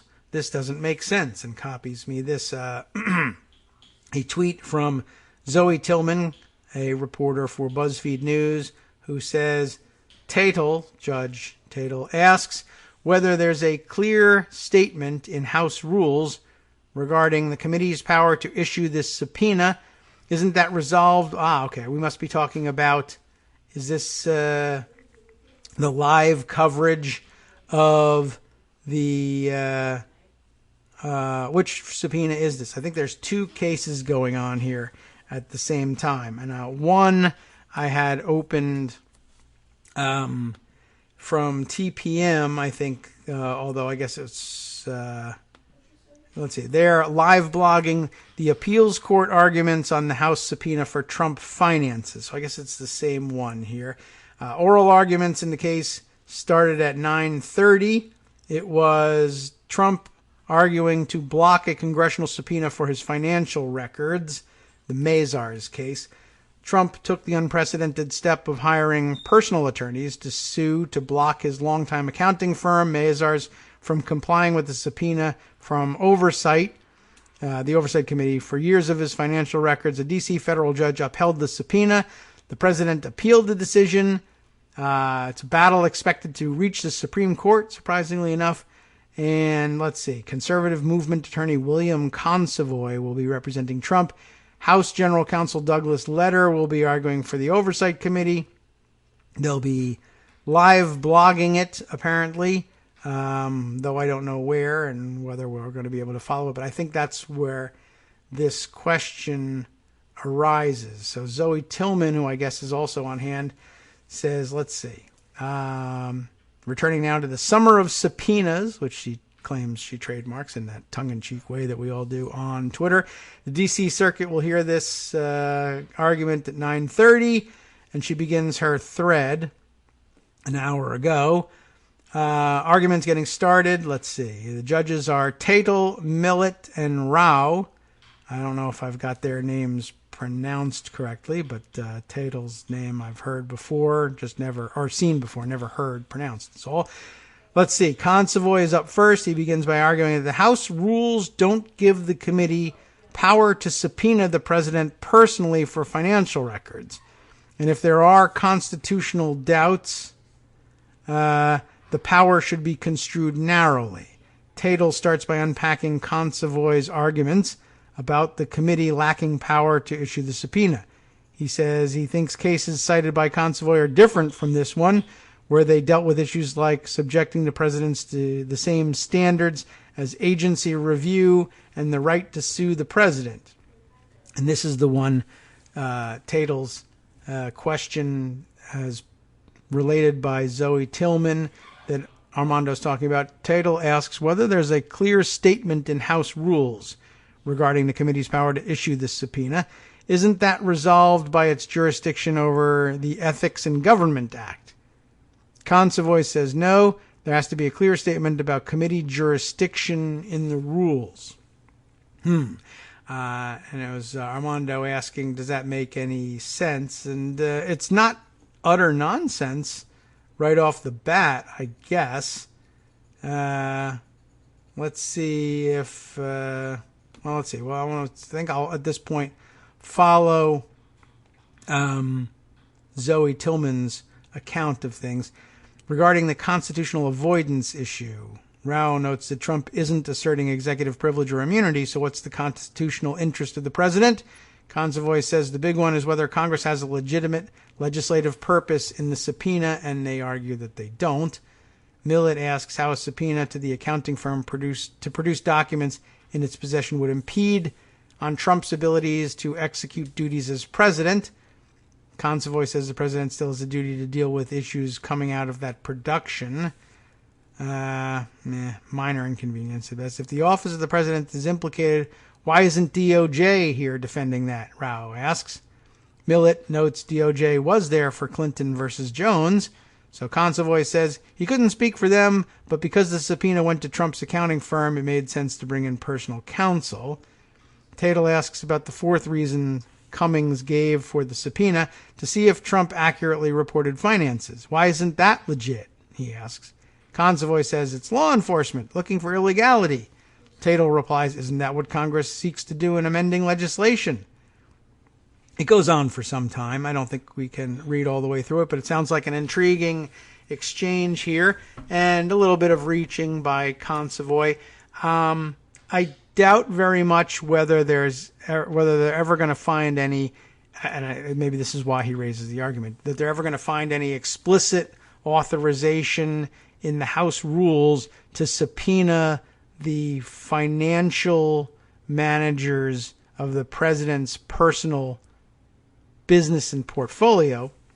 One, because ordinarily the president doesn't manage a personal business or portfolio while in office and instead divests from it, but also because they have much more wide or much more general and sweeping authorizations to seek information through subpoena. And I would imagine that both House rules and committee rules basically simply leave it as, whatever information they might need for the pursuit of their work, which would probably even include maybe language about legitimate legislative purposes, though I doubt that they even bothered to limit themselves that way. Okay.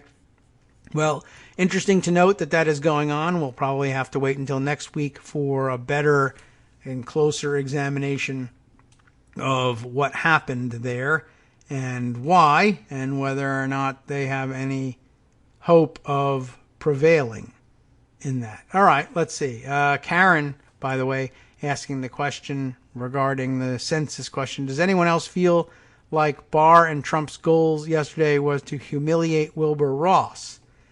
Maybe, though I suppose they could have done so very explicitly, and they didn't. So I don't know. I mean, why be backhanded about humiliating Wilbur Ross? It's something the president's been willing to do a lot of in the past. So he probably could have done it even more strongly there. But for whatever reason, he was probably advised, focus on the executive order and what you're doing, and you can embarrass Wilbur Ross later elsewhere. All right, let's see. Yes, all right, so it sounds like Tuesday is the day set, according to Steny Hoyer, for the vote on holding Ross and Barr both in contempt of Congress, and maybe that had something to do with it too. Like, we can't totally embarrass Wilbur Ross if the guy standing next to me is also going to be cited for contempt of Congress next week as well. But I don't know why that would have stopped them. Let's see. Here's another interesting small bore story, I guess, or one that could be fit in a minute or two, that came out of Josh Dawsey's read of the Tim Alberta book that we discussed the other day. He's digesting it still and spitting out more fun tidbits. This one, a backstory behind Trump naming Nikki Haley to the UN, has a fascinating look into Trump's transactionalism. And the screen grab here reads, in November 2016, Henry McMaster, then South Carolina's lieutenant governor, told Trump he wanted to be governor of the state after being the first statewide official to endorse Trump for president. That's it? Trump replied. Well, that should be easy. You're already the lieutenant governor. So it's a wish-granting factory. What do I get? Can I have a wish granted for being the first statewide official to endorse you? Sure. What is it? I want to be governor. Oh, great. No problem. That's actually easy because you're a lieutenant governor. McMaster explained, though, that it was not so easy and that he could only become governor if Nikki Haley weren't around. Within days, and then seemingly out of left field, Trump announced Haley as his pick for ambassador to the United Nations. So how do you like that? How do you like that, Nikki Haley? Nikki Haley loved it because she thought it was bolstering her credentials to run for president one day, I guess. And but how do you like that, United Nations? That's what we think of you here in the Trump White House. I am naming the ambassador to the UN, not because I think they're qualified for the job or they'll represent the United States in a distinguished fashion, because we revere and value the United Nations as an institution, but because I need it as a dumping ground to get somebody out of the way for a turd in South Carolina who's lieutenant governor to run for governor. Pretty interesting. It's out there. What can I tell you? All right. Let's see. Yeah. More to add to this for the day. Let's see. I'm going to sort of scroll down and see how much more we have that we've been missing and which ones we might need to squeeze in here. We didn't get yet to read The stories from either the New York Times or BuzzFeed. BuzzFeed, I think, might have been the first story out on this one. How long is this story? But we've mentioned it in the past couple of days. So yeah, definitely not going to get all the way through this. But I'd love to see a little bit of this story. This is the story of the explosive secret recording that shows how Russia tried to funnel millions to the, quote, European Trump. This is the Salvini story. A close aide to Italy's Deputy Prime Minister Matteo Salvini held covert talks to pump Russian oil money to his far-right party. BuzzFeed News has the tape. Alberto Nardelli wrote the story. Let's see if we can't get a little flavor of it before we close things out here for the day and the week. 6 men sat down for a business meeting on the morning of October 18th last year amid the hubbub and marble-columned opulence of Moscow's iconic Metropole Hotel to discuss plans for a great alliance. I believe I've been in that hotel, as a matter of fact. I'm sure they have tape of me. A century earlier, the grand institution was the scene of events that helped change the face of Europe and the world. Tsarist forces fought from inside the hotel as they tried and failed to hold the Bolsheviks back from the Kremlin in 1917, and it was here in Suite 217 that the first Soviet constitution was drafted after the revolution succeeded. The 6 men, 3 Russians, 3 Italians, gathered beneath the spectacular painted glass ceiling in the hotel lobby last October. They had their eyes on history too. Their nominal purpose was an oil deal. Their real goal was to undermine liberal democracies and shape a new nationalist Europe aligned with Moscow. How interesting. The nationalist Europe aligned with Moscow. As nationalists here in Italy, we take our direction from Russia. Because nationalism. BuzzFeed News has obtained an explosive audio recording of the Metropole meeting in which a close aide of Europe's most powerful far-right leader, questionable I guess, but why not, Italian Deputy Prime Minister Matteo Salvini, and the other 5 men can be heard negotiating the terms of a deal to covertly channel tens of millions of Russian dollars into oil money into Salvini's Lega party. The recording reveals the elaborate lengths the 2 sides were willing to go to conceal the fact that the true beneficiary of the deal would be Salvini's party, a breach of Italian electoral law, which bans political parties from accepting large foreign donations, despite the comfort with which he and Europe's other far-right leaders publicly parade their pro-Kremlin political sympathies.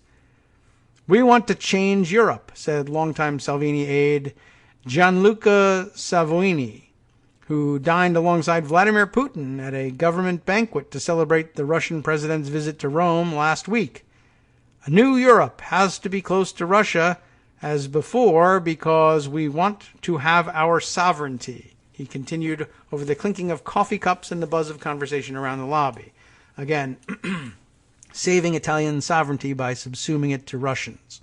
All right. As well as releasing excerpts from the Metropole tape, the existence of which being revealed for the first time today, BuzzFeed News is also publishing a transcript of the entire recording. Salvini, described enthusiastically by the Russians on the tape as the European Trump, did not attend the meeting himself, but he was in Moscow at the time, so that's handy.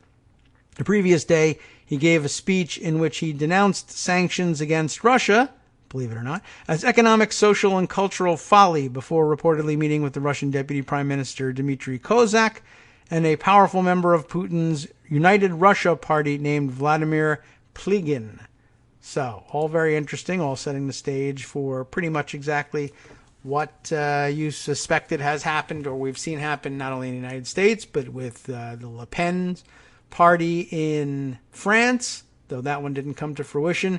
Of course, in Ukraine as well. All things that naturally, as I mentioned the first time we heard about this story, the Republican leadership in the House of Representatives was quite aware of, had been briefed on, thought was terrible, but decided not to do anything about or say anything about, lest the Republicans not gain the hoped-for advantage of an infusion of Russian cash and influence into American politics.